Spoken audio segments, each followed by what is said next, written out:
Para Habib bukan cucu Nabi, mereka adalah para Baklawi. Ansab, bukti-bukti pemalsuan di dalam nasab, gitu loh. Bukan ciri-ciri. Kalau ciri-ciri itu amma madzannul wad'i, ya kan? Adapun indikasi-indikasi atau ciri-ciri pemalsuan nasab, nah itu beda dengan dalailnya. Madzannus dengan dalail itu beda. Kalau dalail langsung ketok palu kita, maudhu nih langsung. Iya langsung rungkat itu. Ya? Iya. Rungkat ya. Rungkat ente-entean gitu langsung. Assalamualaikum warahmatullahi Waalaikumsalam warahmatullahi wabarakatuh. Mau tanya nih Gus, Monggo. boleh enggak manfaatnya untuk membahas masalah nasab ini apa untuk umat Gus? Banyak manfaatnya. Kalau Anda masih bertanya itu ya Anda ngaji aja dulu, jangan naik room sini. Ngaji gitu. dulu. Tapi Ya, Anda terlihat berpengetahuan, tapi kenapa selalu tiap hari membahas masalah nasab Gus? Manfaatnya untuk umat apa? Barusan saya bilang kalau kamu pengen tahu manfaatnya membahas ilmu nasab untuk umat, sampai ngaji dulu. Selalu merendahkan sesama umat. Assalamualaikum warahmatullahi wabarakatuh. Pengetahuan masalah agama, tapi Anda selalu membahas masalah nasab. Emang nggak ada lagi kerjaan untuk tidak membahas nasab? Ya, sekarang Biar saya saya tanya yang ya. Sebentar. Pernah Anda ngomong masalah Sebentar. nasab ini, Gus? Sebentar saya tanya. Kitab nasab itu ada. Ya sebentar dulu. Ya sebentar dulu. Kalau kamu udah ngasih waktu orang untuk mengklarifikasi, saya turunkan kamu. Karena kamu tidak niat berdebat, tapi niatnya menggiring opini atau nyerocos gitu loh. Ini, saya tanya dulu. Ilmu nasab itu bagian dari syariat agama bukan? Daripada saudara kami. Coba dijawab. Coba dijawab.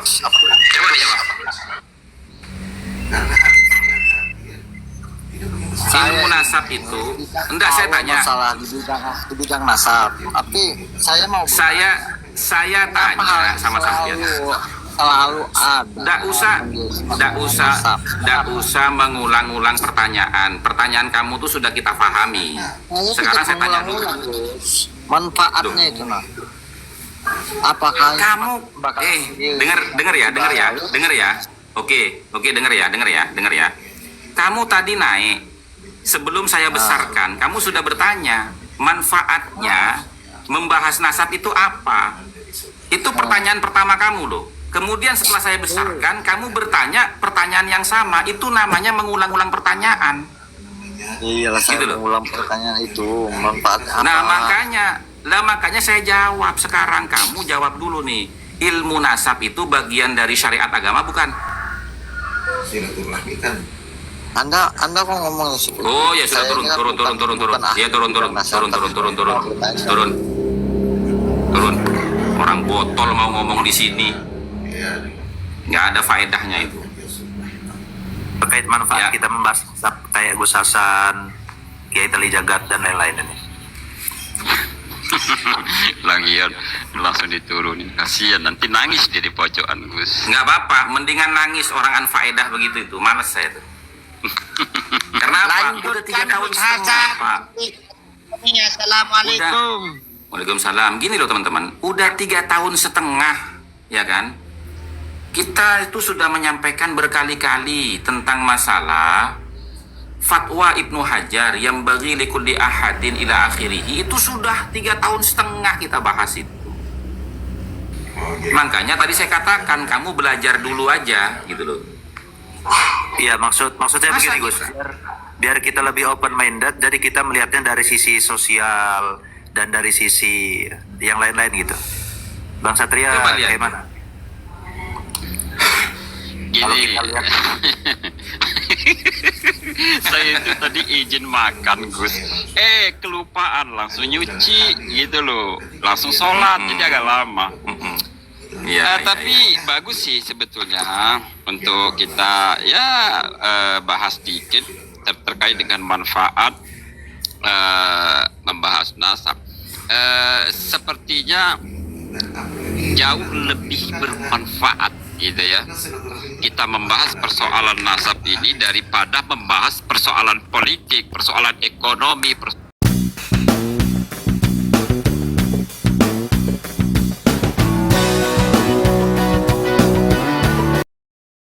yang kedua, ya, dari Ibnu Jauzi sudah mengatakan, barang siapa yang mengaku di dalam dirinya mengalir darah Rasulullah, itu adalah iblis laknat. Nah, dari dua dasar ini, saya ingin menjelaskan bahwa tidak ada yang berani mengaku di dalam dirinya mengalir darah Rasulullah, kecuali itu adalah iblis laknat. Begitu, Bang Wol. Berpendapat enggak Bang, Satria Nusantara?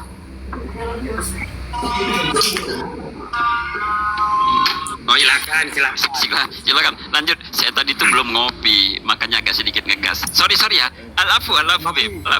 Siapa napas tangan sepenuhnya. Ngopi dulu sambil rokokan biar tenang. Ya, ini saya orang awam ya, saya nggak tahu apa-apa, nggak ngerti apalah istilahnya orang awam, bukan orang alim. Jadi kalau menurut saya sih karena ulama-ulama sesepuh dulu kurang alim apa gitu loh. Kenapa baru sekarang ini yang seakan-akan habaib di Indonesia ini perusak bangsa lah, tukang inilah gitu. Oke, gini, langsung saya tanggapi, nanti nanya lagi ya, Gus ya. Gus, ulama kita dulu bukan kurang alim, Gus. Ulama-ulama di Nusantara ini bahkan jadi imam Masjidil Haram. Gitu loh. Bukan kurang alim, tetapi persoalannya dulu Habib-Habib ini yang ngaku-ngaku cucu Nabi ini nggak jadi pelaku maksiat, nggak menjadi tukang maksiat fitnah. Itu siapa Bang? Oke, contoh ada namanya Habib Rifki Al-Idrus, ya, viral.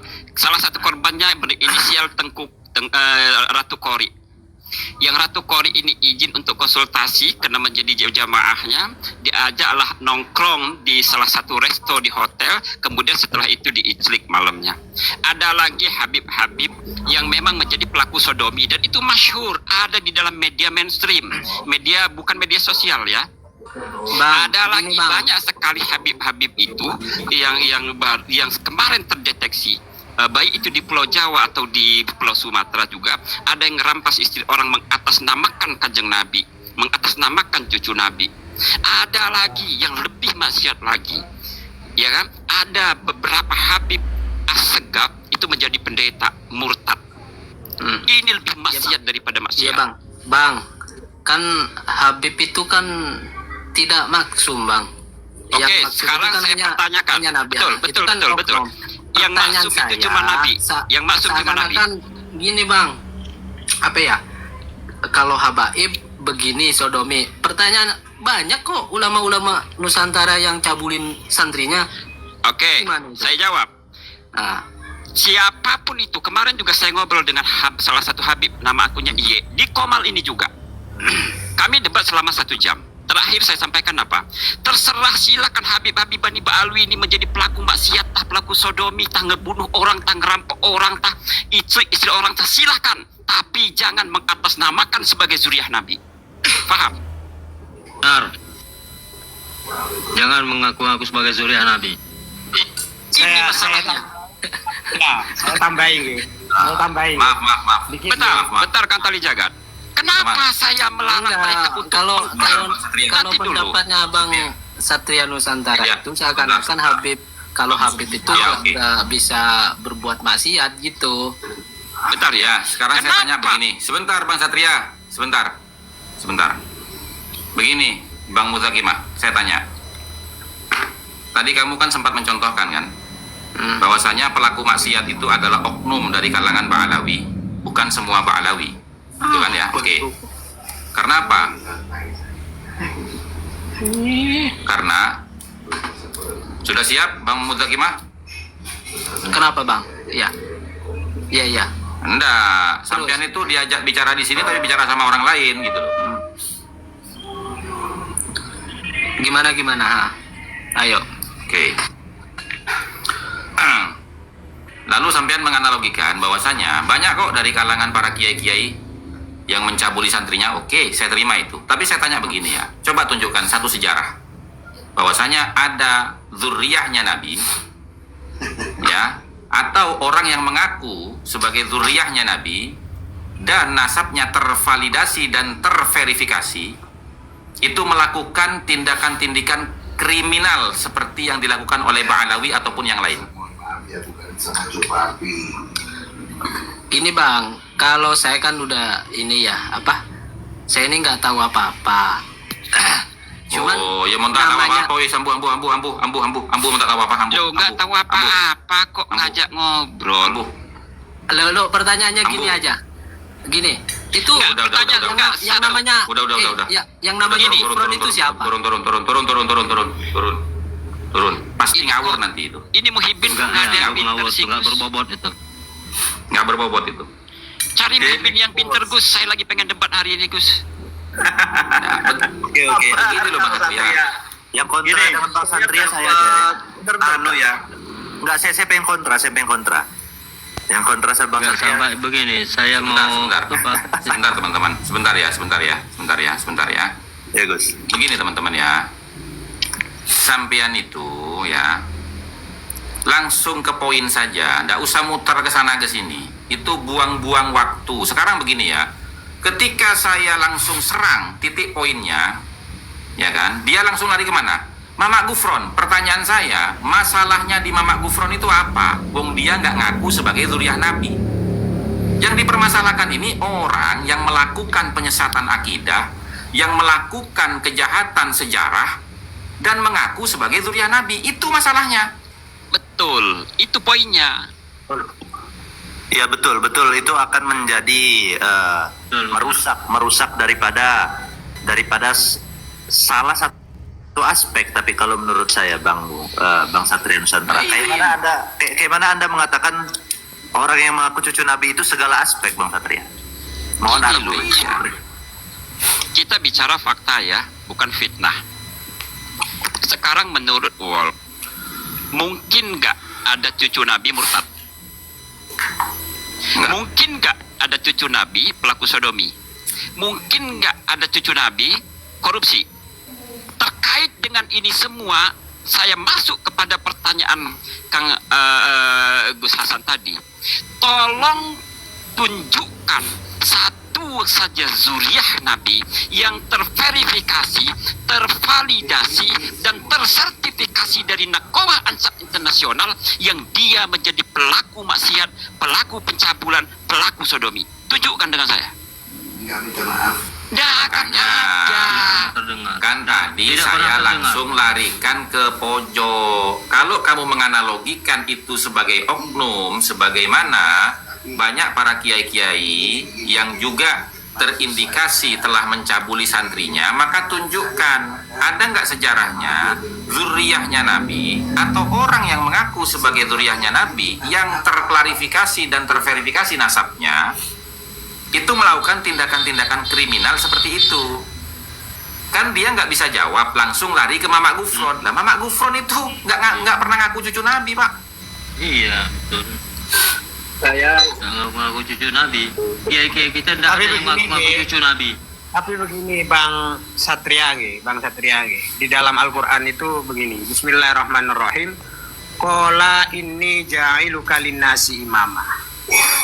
Wahai Ibrahim, kata Allah, saya jadikan kamu itu sebagai imam. Imam di situ adalah ya Nabi dan Rasul gitu ya. Nabi Ibrahim berkata lagi, Qala, bertanya kepada Allah, wa min durriyati, apakah duriyat saya juga? Gitu ya. Allah kemudian menyambung, wala yanalu ahdid dolimin. Iya, tapi kalau anak cucumu yang dolim, maka tidak akan dapat nubuah dan imamah itu tadi. Menjadi imam itu tadi. Artinya begini, di sini diri bahwa duriyah di situ la yusibu ahdi bil imamah wa nubuwah al kafirin wa kulli asin. Meskipun duriyah Assalamualaikum warahmatullahi wabarakatuh. maksiat, maka itu dibuang dari keduriannya gitu loh. Ini durian yang asli loh ya. Betul, betul. Kita globalkan dulu, bukan bahas Alawi nih, durian asli Ya. dari Nabi Ibrahim, dan Nabi Muhammad itu bagian dari durian Nabi Ibrahim. Dikatakan juga dalam syair Arab itu dari Ibnu Jabir dikatakan, ja'alu li abnair rasul alamah innal alamah sya'nu man lam yashar, bahwa durian Nabi itu ada ciri khusus yang itu tidak tampak, bukan imamah al-khudra, bukan jubah, bukan silsilah yang ditulis, bukan itu. Apa itu? Nurun nubuwah fi karimi wujuhihim, tapi perilaku kenabian yang ada pada diri mereka. Apa itu? Ya uswatun hasanah ke Nabi, perilaku Nabi yang ada pada mereka. Ketika itu durian Nabi tidak seperti itu, maka masuk kepada dalil Quran wala yanalu ahdi dzalimin. Jangan semua durian Nabi itu suci, enggak, karena enggak masuk. Gitu loh ya. Dikatakan sama Allah bahwa duriamu yang dolim, pelaku maksiat, kafir, maka itu tidak akan mengena atau tidak dapat janji saya, kata Allah. Dan durian Nabi Ibrahim itu termasuk Nabi Muhammad dan ke bawah. Gitu loh. Ya, Lanjut. Kalau begini para kiai, kalau ada misalkan ya Asegaf yang jadi pendeta itu kan durian Nabi itu. Iya, Nabi Nuh. Iya, Nabi Nabi Nuh. Handola. Nabi Handola. Nabi Adam. Nabi Adam. Nabi Handola. Nah, jadi memang kuncinya adalah pertanyaan Gus Hasan tadi. Tolong tunjukkan zuriyah Nabi yang sudah terverifikasi, tersertifikasi dari narkoba, tetapi dia menjadi pelaku maksiat. Tidak akan ada. Dan wallahi sampai sekarang saya meyakini tidak akan ada zuriyah baginda Nabi Agung Nabiullah Muhammad Sallallahu Alaihi Wasallam itu menjadi orang yang fasik, menjadi orang munafik, apalagi murtad, apalagi pelaku sodomi. Wallahi saya meyakini itu. Maka jika ada sekelompok manusia atau seseorang melaku cucu Nabi, tapi dia pelaku sodomi, pelaku maksiat, apalagi sampai murtad, wallahi saya berkeyakinan pasti itu bukan cucu Nabi. Begitu. Tapi begini Bang Satria, apakah statement Anda ini Anda tidak merasa bahwasanya ini itu memiliki memiliki resiko yang besar gitu untuk sebuah, kalau salah atau gimana?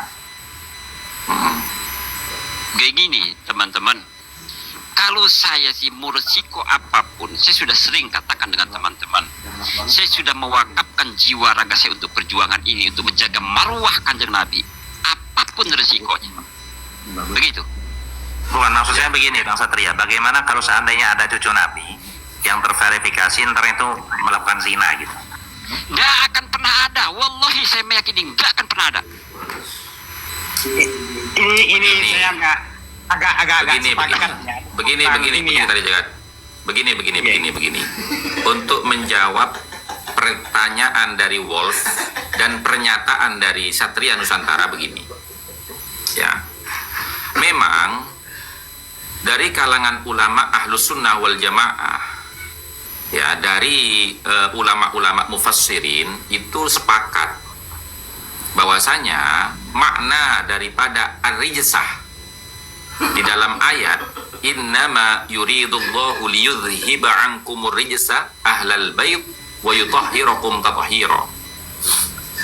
Makna rijsah di situ adalah ya kemunafikan, kemaksiatan, dan kesyirikan atau kemurtatan. Jadi tiga hal tidak mungkin terjadi di dalam pribadi keturunan baginda Nabi Muhammad SAW berdasarkan ayat itu. Ya. Oke. Nah, sehingga kalau ada zuriyahnya Nabi memiliki karakteristik munafik, memiliki karakteristik ahli maksiat, apalagi sampai murtad, maka itu diragukan keabsahan nasabnya kepada baginda Nabi berdasarkan ayat itu. Itu makna ar-rijsah. Silahkan di tracking dalam kitab-kitab tafsir.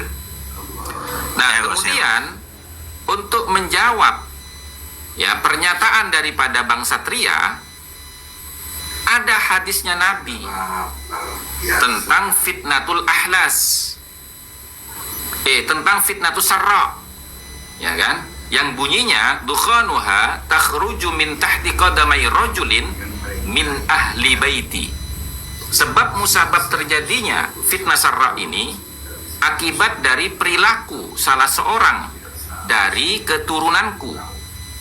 Berarti secara biologis ini zuriyah Nabi, ya kan? Nah, yaz'umu annahu minni falaysa minni. Dia mengklaim bagian dari aku, falaysa minni, padahal dia bukan bagian dari aku. Nabi tidak mengakuinya. Kenapa Nabi tidak mengakui dia walaupun secara biologis nasabnya bersambung kepada Nabi? Karena kata Nabi, innama awliya iyal muttaqun. Garis keturunan yang melanjutkan perjuangan saya di dalam mencerdaskan umat itu adalah orang-orang yang bertakwa. Artinya apa?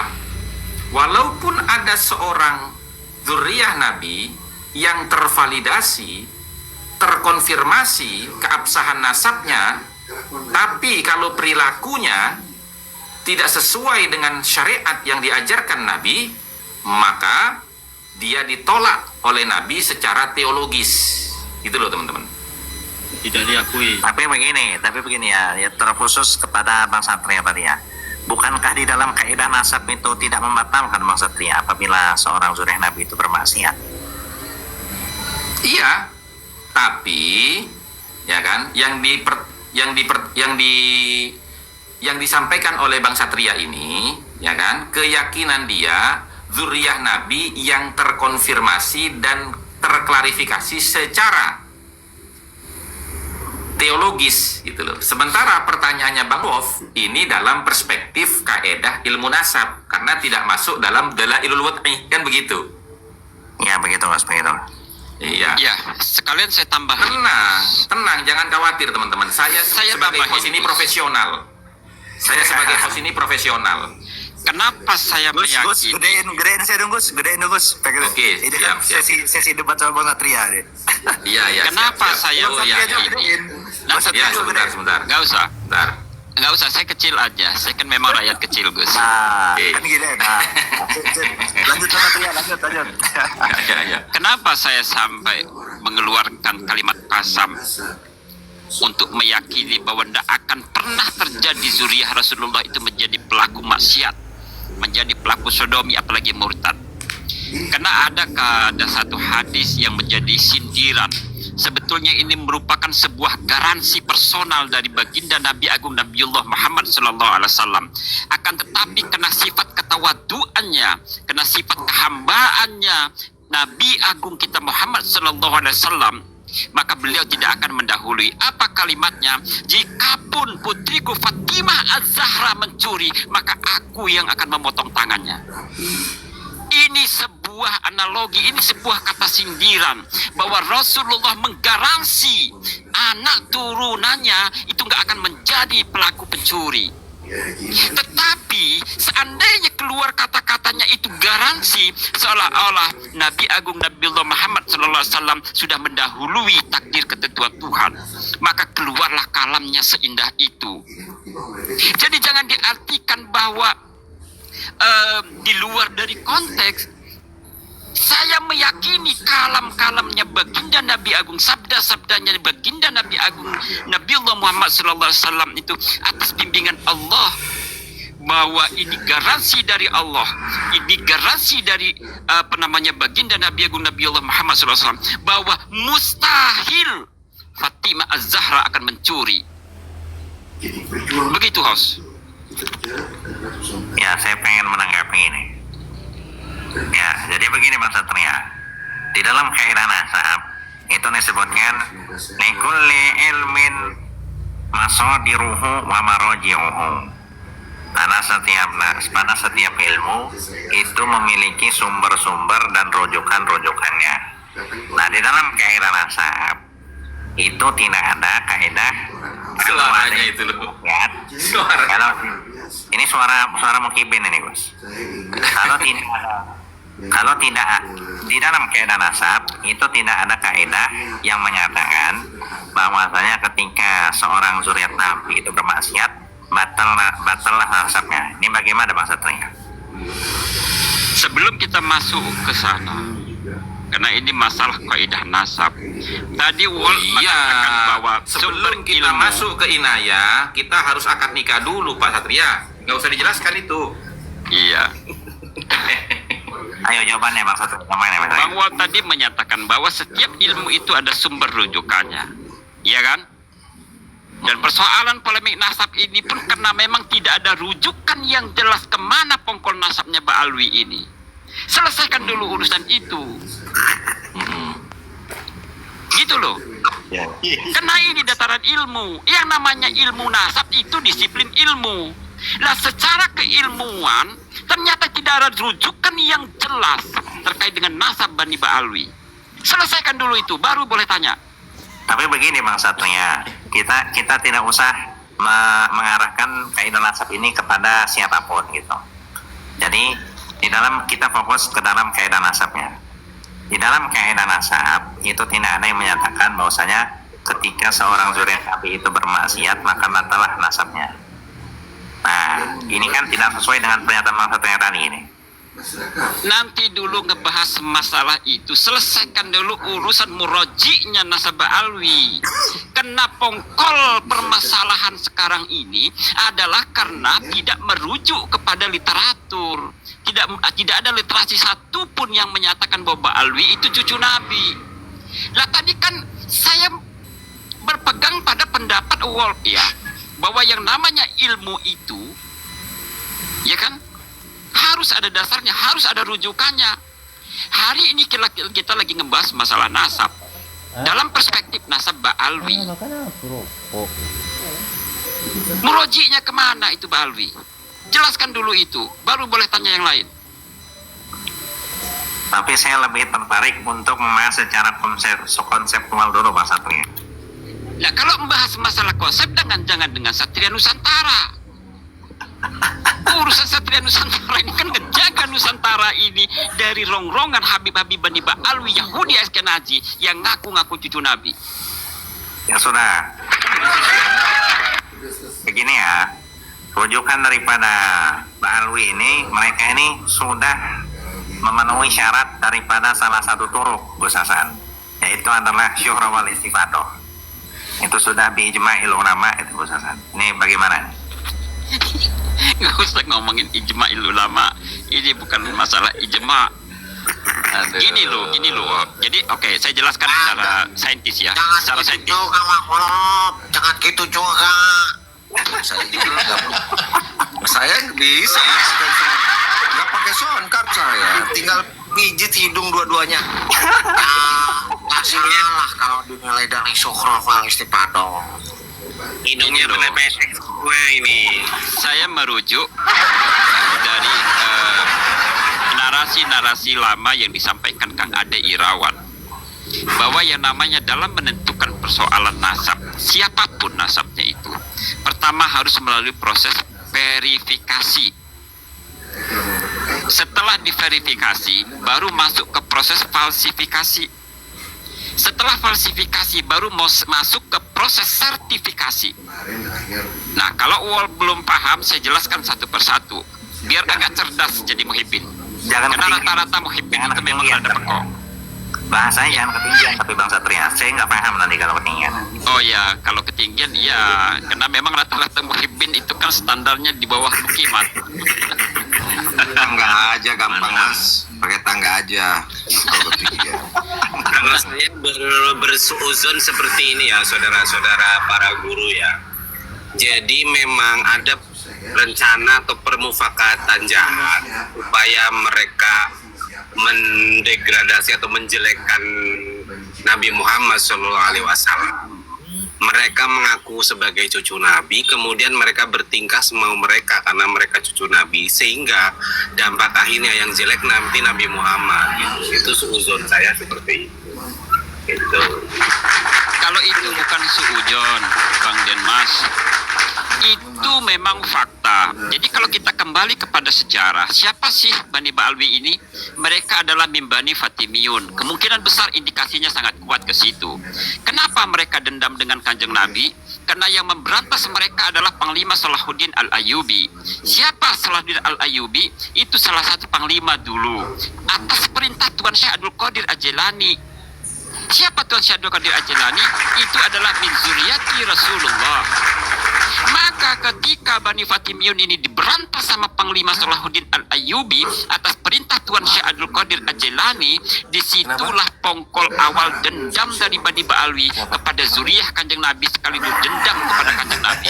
Betul. Gitu loh. Jangan berdebat. Kalau bilang berdebat, Itu dendamnya. Teman sendiri nih. Nah, empiris berarti ya. Teman sendiri. Empiris, itu data empiris.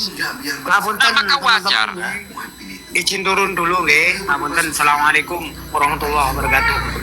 Salam. Waalaikumsalam. Maka wajar ketika ada Habib-Habib Bani Ba'alwi Suaranya ini. Syekh Mazin ini.